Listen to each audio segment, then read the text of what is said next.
সুদীৰ্ঘ ২০টা বছৰ হলু সংৰক্ষণত বৰ্তি এগৰাকী ব্যক্তি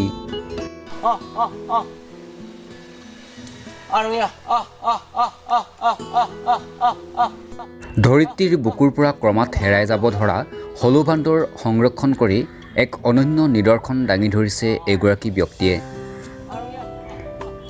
যি সময়ত বন্যপ্ৰাণীসমূহ যধে মধে মানুহে মাৰিবলৈ আৰম্ভ কৰিছিল, তেনে সময়তে বন্যপ্ৰাণী ৰক্ষাৰ কাৰণে আগবাঢ়ি আহিছিল এগৰাকী ব্যক্তি।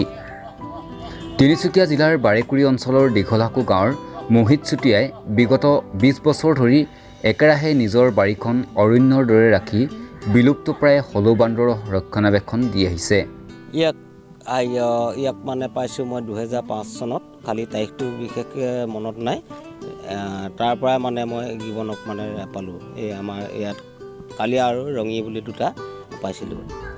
ঘৰৰ বাৰীৰ কল কমলাকে ধৰি অন্যান্য থলুৱা ফল মূল যোগানেৰে মানুহ আৰু হলু বান্দৰৰ মাজত আত্মিক সম্পৰ্ক গঢ়ি তুলিবলৈ সক্ষম হৈছে।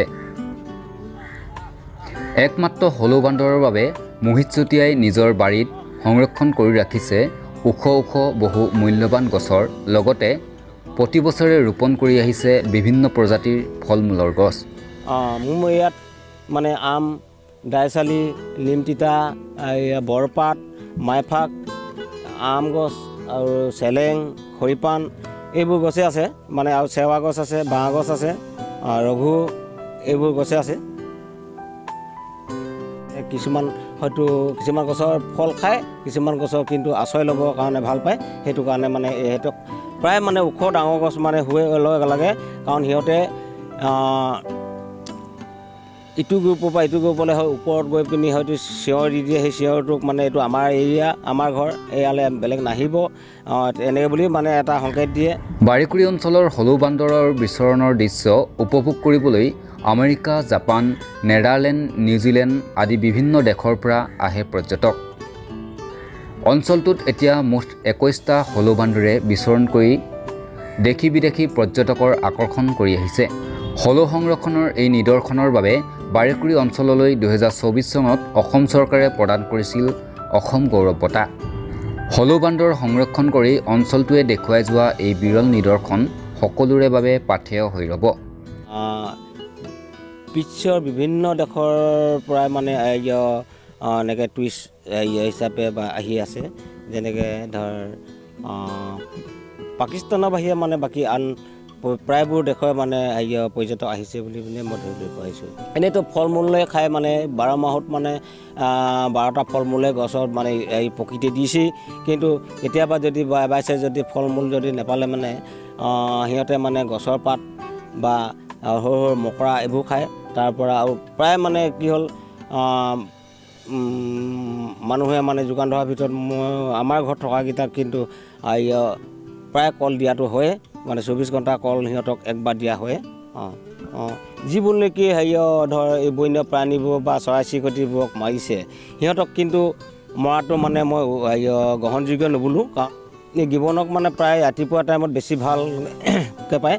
প্ৰায় এতিয়াতো ঠাণ্ডা ছিজন আহিছে, প্ৰায় ধৰ ২-৩টা বজালৈকে থাকিব। তাৰ পাছততো কেতিয়াও মানে গিবন মানে হয়তো শুই থকা দেখিব পৰা যাব, কিন্তু মাতিলে মানে ওচৰলৈ নাহে। আৰু গিবন মানে যিমানে চিঞৰি থাকক সি তললৈ নানামে মানে সময়ত। মোৰ বাৰীত মানে ৩টা আছে। বাৰেকুৰিত মানে এতিয়া ইতিমধ্যে ২২টা হৈছিলে। ২২টাৰ ভিতৰত এতিয়া কালি পৰহি দিনা এটা পোৱালি এই আমাৰ এই ওচৰৰে নমতাপুং গাঁৱৰ পোৱালি এটা ৩মহীয়া পোৱালি এটা মৃত্যু হৈছে। আমিতো নিশ্চয় এইটো মানে বাৰম্বাৰ মানে সিহঁতক কৈয়ে আছোঁ চৰকাৰক বা বন্য বিভাগক, কিন্তু আজিলৈকে কিন্তু আমাৰ এই হলুৰ ক্ষেত্ৰত মানে অকল মানে কি হ'ল ইলেক্ট্ৰিক মানে এইটো কভাৰটোৱে দি পিনি মানে অকল সেইটোৱে মানে চৰকাৰে এতিয়ালৈকে আমাক দিছে। আৰু বাকী মানে গিবনৰ ওপৰত অন্য বেলেগ একো মানে হেল্প কৰা নাই কৰা। নিশ্চয় মানে যিটো যেনেকৈ পটককৈ যদি প্ৰথম ধৰ যদি দুখ পায় গিবনটোৱে, তেতিয়াহ'লে মানে হয়তো ডিপাৰ্টমেণ্টক ফৰেষ্ট ডিপাৰ্টমেণ্টক জনালে মানে সিহঁতে আহি কিনি মানে কি হ'ল এই অকল সেই যিজন বেমাৰ হৈছে সেইজনৰ অকল চিকিৎসা কৰে, আৰু বাকী মানে গিবনবিলাক একো মানে চিকিৎসা কৰা নহয়। ইফালে বিভিন্ন সময়ত বিভিন্ন কাৰণত মৃত্যু হৈ আহিছে হলৌ বান্দৰ। হলৌ বান্দৰৰ মৃত্যু ৰোধ কৰিবলৈ বিভাগীয় কৰ্তৃপক্ষক দাবী উত্থাপন কৰিছে মোহিত চুতীয়াই।